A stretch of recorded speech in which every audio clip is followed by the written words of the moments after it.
Bienvenidos a Cuaderno Agrario. Como cada semana les traemos toda la actualidad del sector agroalimentario andaluz. En esta edición nos hemos desplazado hasta Lora del Río, en Sevilla, a la cooperativa San Sebastián, para conocer, entre otros temas, todo el desarrollo de la campaña de cítricos en Andalucía. Antes, como siempre, los titulares. Andalucía es la segunda productora de cítricos de España. Con 84.500 hectáreas, producirá 1,9 millones de toneladas en la campaña 2014-2015. La campaña de algodón ha sido buena en calidad y ha alcanzado un rendimiento de 3.100 kilos por hectárea. Andalucía siembra el 99% de la superficie de España. Tú puedes prevenir los riesgos es el lema de una campaña para combatir la siniestralidad y con un enfoque de género para promover la igualdad de trato. Entrevistamos a Ricardo Serra, presidente de Asaja Andalucía, quien valora la última reforma de la PAC, el tarifazo eléctrico y otros temas de actualidad. La campaña de cítricos en Andalucía está marcada por un descenso de la producción con respecto a la campaña anterior y un mercado pesado que no termina de arrancar. Amenazas como la plaga de la mancha negra o el veto ruso son analizados en el siguiente reportaje. Andalucía es la segunda productora de cítricos de España después de Valencia. El primer aforo de la Junta de Andalucía habla de 1,9 millones de toneladas para la campaña 2014-2015. Por provincias, Sevilla destaca como principal productora, seguida de Huelva y Córdoba. Andalucía cuenta con 84.500 hectáreas de cítricos, el 27,30% de la superficie nacional. El último dato de facturación conocido es de 564 millones de euros en 2011. La exportación de cítricos en nuestra comunidad supuso en la campaña pasada más de 172 millones de euros. Nos creíamos que teníamos menos producción que el año pasado, pero ahora con los aforos que habíamos hecho y tal, parecía que íbamos a tener un 20% menos, pero con lo que llevamos recolectado ahora vemos que no, que la producción va a ser muy parecida a la del año pasado, en volumen, pero el año pasado tuvimos un exceso de producción y teníamos muchos calibres chicos que hubo que ir dejándolos atrás en recolección para mandarlos a industria, y este año no, este año se está cogiendo todo para comercializarla para la exportación. Esta fruta, como todas, cuando llega a su punto final, vale un buen precio. Sin embargo, el agricultor se ve negro para cubrir gastos. Y a lo mejor, hablando de cítricos, cuando una naranja llega a un consumidor y llega a 1 euro, nosotros a lo mejor no cogemos ni 10 céntimos.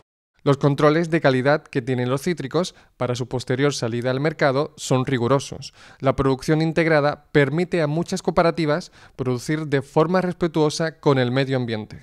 Pues desde que recepcionamos la fruta, lo primero que hacemos es, bueno, incluso antes, ya hacemos un análisis multirresiduo de la fruta para ver que cumple con las exigencias legales en cuanto a fitosanitario en su piel, y a partir de ahí lo que tenemos que hacer es controlar que cumple con los mínimos organoléctricos exigidos para comercializar la naranja, y en ello está el azúcar, la acidez y el rendimiento en zumo que tiene esa fruta. Una de las principales amenazas del cítrico es la conocida como mancha negra, una plaga proveniente de Sudáfrica. El consumo de una fruta infectada por esta enfermedad no supondría riesgo alguno para la vida humana, pero de entrar en Europa significaría la ruina de los citricultores y la desaparición de la producción de cítricos en la cuenca mediterránea. Esta plaga provoca unas manchas en la piel de la fruta que arruinaría el mercado en fresco. Por lo que si una explotación se ve infectada, los agricultores tendrían que eliminar toda la plantación porque la política sanitaria de la Unión Europea no permite el tratamiento con fitosanitarios. Y efectivamente, pues llevamos varios años con importantes detecciones de fruta afectada por este problema, y sin que la Comisión establezca medidas que den garantía para que las zonas de producción no se vean afectadas, ¿no?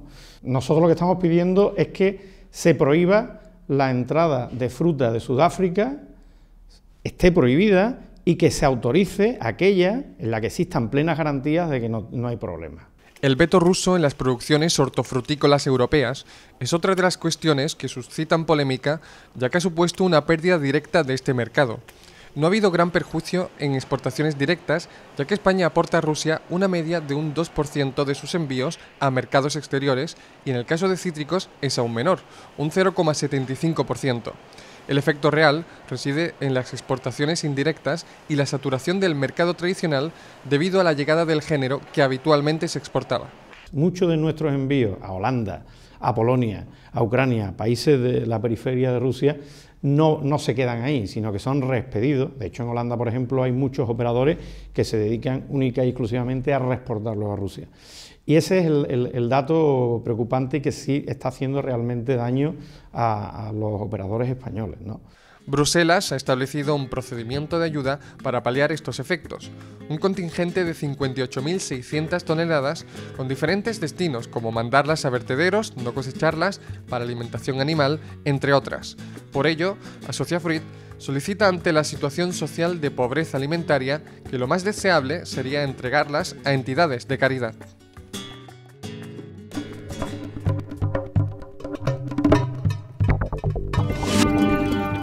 ...500 tractores y 2.000 arroceros, pescadores e isleños han salido a las calles de Isla Mayor para rechazar el dragado del río Guadalquivir y en defensa del cultivo del arroz. Una movilización organizada por UPA Andalucía, la Asociación de Regantes Areda y los pescadores de Doñana y del Bajo Guadalquivir, Pebagua, que han dicho no al dragado. La alta salinidad en el riego es una amenaza que puede terminar con su futuro. El fuerte incremento de importaciones de tomate de Marruecos, que alcanza el 50% con respecto a la campaña anterior, es el dato más destacado en la reunión mantenida por el Grupo de Contacto Franco-Hispano-Italiano de Tomate, celebrada en Bruselas. FEPEX, productores y exportadores de frutas españoles, señala que estas importaciones provocarán graves perturbaciones en el mercado comunitario y elevadas pérdidas económicas.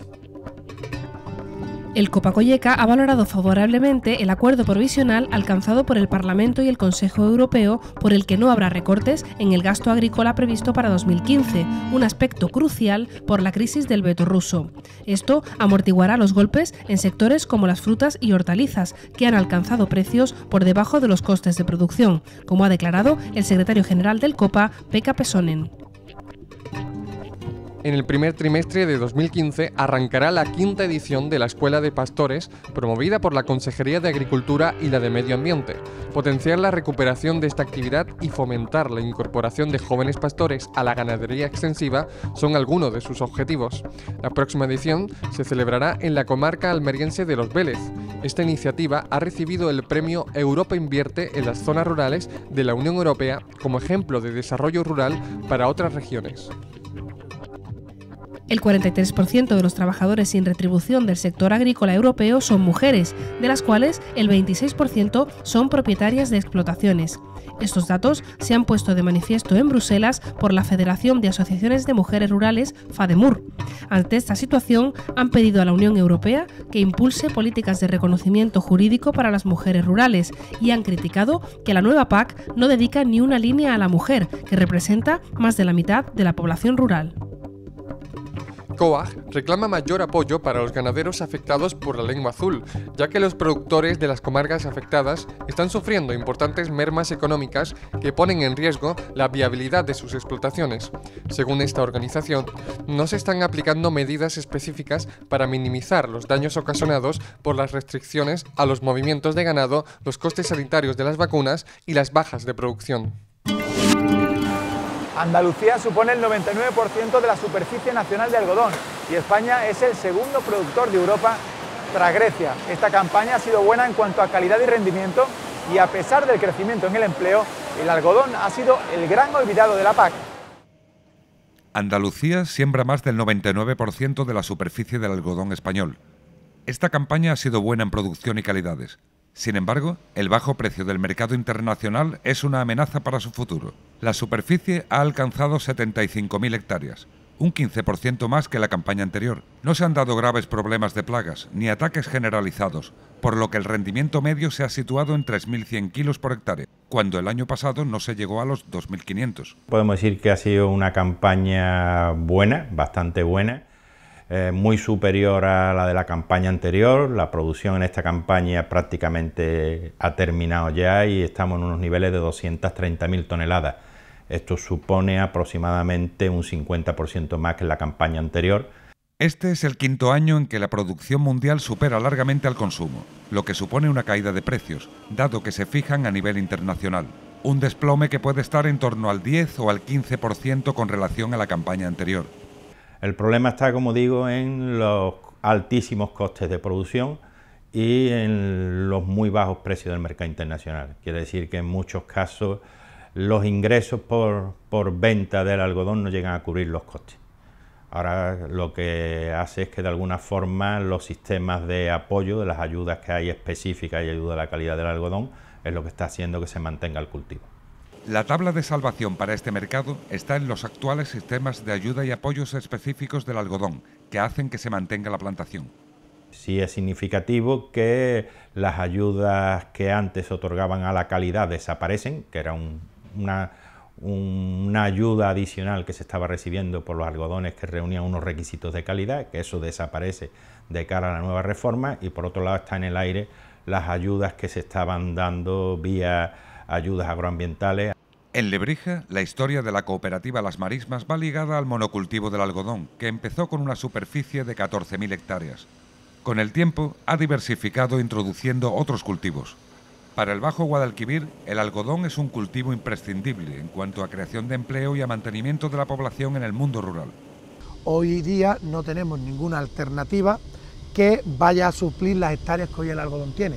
En tanto en cuanto no tengamos esa alternativa, pues tenemos que seguir cultivando algodón, y para eso pues bueno, vamos a seguir llamando a las administraciones públicas para que sigan manteniendo los niveles de ayuda que necesita el cultivo para mantener los empleos. Las Marismas está viendo mermada su producción de algodón con la caída de precios, pese a albergar en sus instalaciones la desmotadora de mayor capacidad de Andalucía, con un volumen de procesado de 1 millón de kilos diarios de algodón en bruto. Nosotros aproximadamente este año vamos a estar en torno a los 60 millones de kilos de recepción de algodón bruto, ¿vale? Le hace el 30 y tantos por ciento, un 30 y tantos por ciento de rendimiento en fibra, un 50 y tantos por ciento aproximadamente es de rendimiento en semillas de algodón que vendemos para ganado vacuno, y el resto es de estrío. La caída de precios y la reforma de la PAC no son los únicos motivos de controversia en el sector. La prohibición del uso de un defoliante, el tidiazurón, está reduciendo sustancialmente la calidad del algodón, un producto químico utilizado de forma habitual en otros países del mundo que limpia de impurezas esta materia prima y que permite adelantar la recolección. Su prohibición en Europa no permite a los algodoneros andaluces competir en igualdad de condiciones. El tidiazurón era un defoliante que verdaderamente nos producía una caída de la hoja limpia al suelo, y cuando se entraba en la máquina a recolectar, esa hoja no se ligaba con el algodón y no le producía ningún tipo de suciedad ni ningún tipo de impureza. Los productos que tenemos en la actualidad no son defoliantes, lo que hace son secantes, pero la hoja se queda adherida a la planta, y cuando la máquina entra en el proceso de recolección, ese tabaquillo y esa hoja verde nos mancha el algodón, y estamos cogiendo bastante menos calidad de la que debiéramos, además de que el proceso de desmontar está haciendo más caro, porque el proceso de limpieza que estamos haciendo es doble, para quitar ese tabaquillo que viene. España es el segundo país productor de algodón en Europa después de Grecia. Un cultivo que representa la supervivencia de muchas familias algodoneras, con un mercado internacional cuyos precios amenazan su continuidad.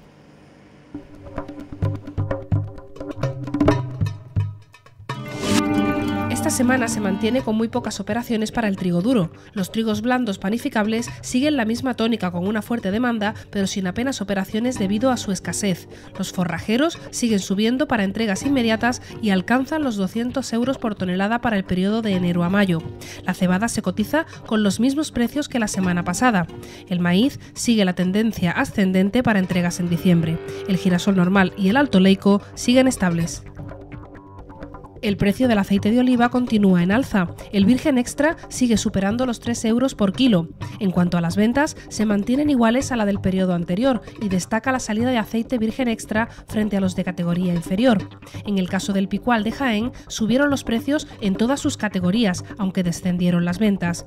En el mercado internacional, se vendió el aceite más caro en la mayoría de los grandes productores, como Italia y Grecia, con la excepción de Túnez, donde ha descendido. Para los cítricos, esta semana el mercado se presenta con escasez de operaciones. Los precios para las navelinas y salustianas de primera calidad se mantienen. Se deja de cotizar la clementina Clemenules. En las próximas semanas se espera que comiencen las cotizaciones para industria. Tú puedes prevenir riesgos es una campaña para la igualdad de trato en el sector agrario realizada por COAG. Pretende romper los estereotipos al considerar la prevención en materia de formación un eje fundamental para combatir la siniestrabilidad laboral.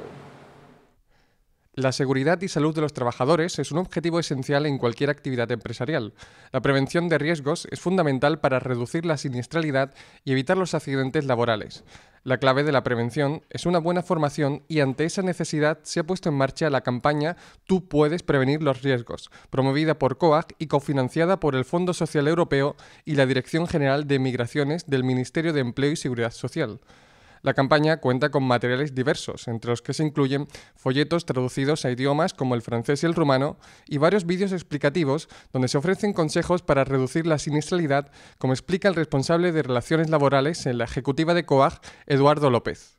La campaña de riesgos laborales lanzada por COAG a nivel nacional consiste, este año lo hemos centrado en 3 cuestiones temáticas.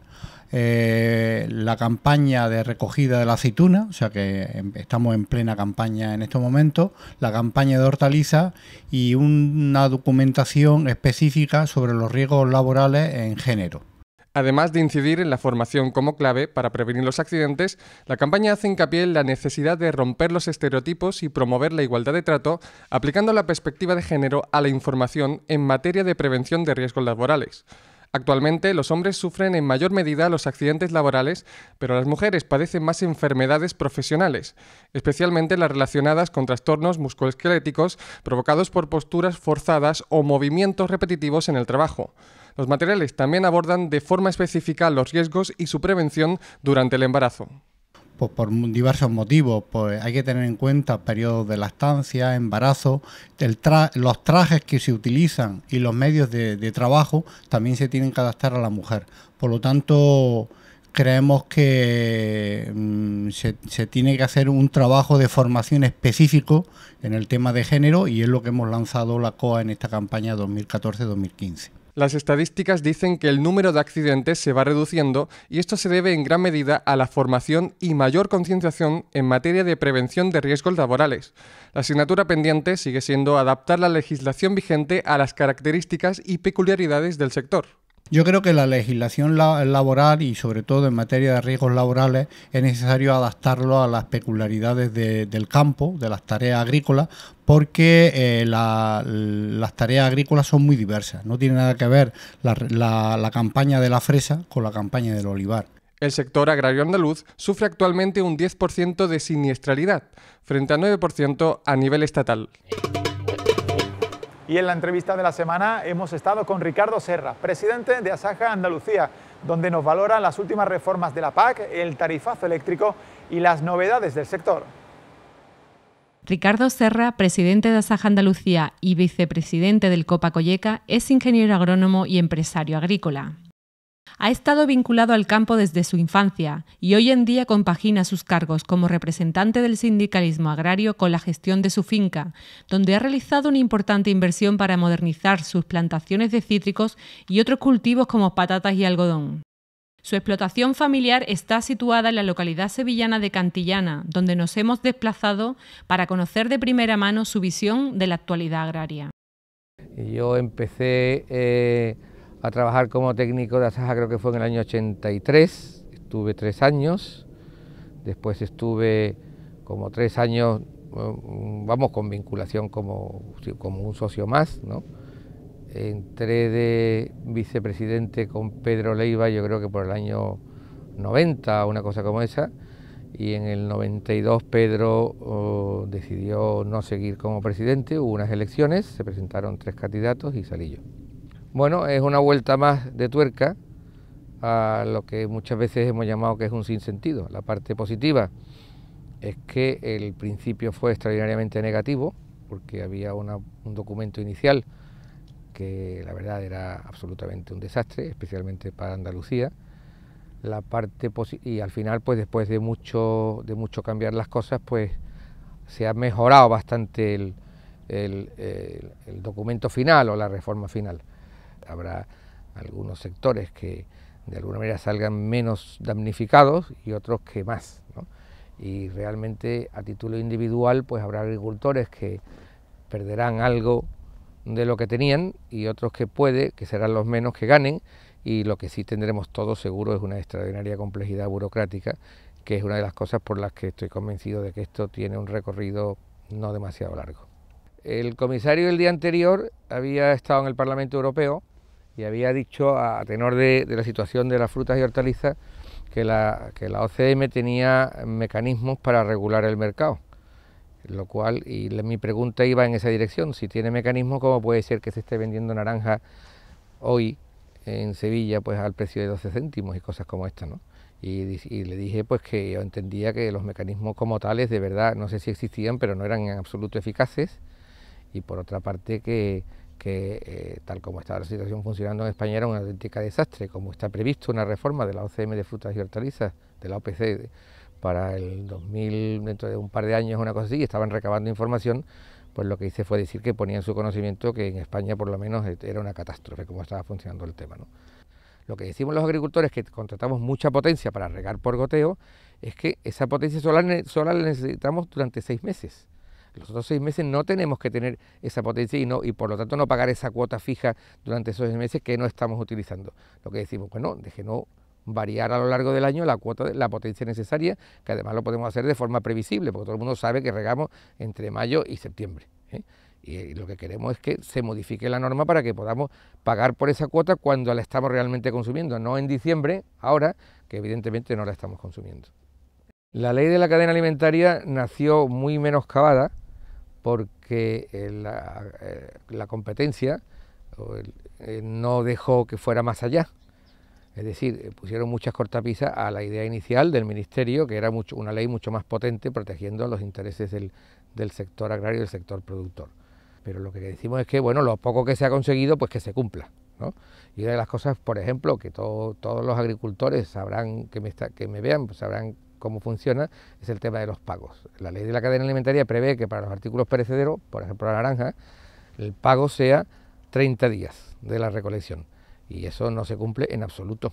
Antes los precios se ponían de abajo arriba. Empezaba lo que valía para el agricultor y se iba subiendo hasta que llegaba al final. Ahora se ponen de arriba abajo. La cadena alimentaria o la distribución saca un precio y se hacen las cuentas hacia atrás para ver cuánto queda para el agricultor. Y para el agricultor muchas veces, tal como están establecidos los sistemas, no, sobre todo en frutas y hortalizas, no queda nada. O queda muy poco o están vendiendo a pérdidas. Hoy día creo que estadísticamente me parece que solo el 5% de la población agraria tiene menos de 35 años. Y más del 50% está por encima de los 65. Lo cual demuestra pues que no hay relevo generacional. No hay, yo creo que por muchas razones, pero hay varias que son muy, muy claras. La primera es porque mucha gente no puede jubilarse directamente porque lo que le queda de jubilación es tal que no se puede vivir con eso. Segundo, porque muchos agricultores hemos convencido a nuestros hijos que trabajen en otras cosas porque esto no tiene un futuro muy duro y esto sacarlo adelante cuesta mucho trabajo, ¿no? El caso es que no hay suficiente relevo generacional y sin embargo va a hacer falta. En Asaja Sevilla hemos creado una sectorial de jóvenes que está funcionando, en Asaja Nacional también, que está funcionando espléndidamente bien. Ha habido un primer congreso, creo que ahí hay un germen que puede funcionar en el futuro. Y creo que es muy importante, porque si no hay relevo, pues aquí no hay negocio que siga, ¿no? Y terminamos por hoy aquí, en la cámara de expedición de la Cooperativa San Sebastián de Lora del Río, donde el producto ya está listo para salir al mercado. Esperamos que el programa haya sido de su agrado. Nosotros volvemos la semana que viene, pero pueden seguir también toda la actualidad en cuadernoagrario.com. Un saludo.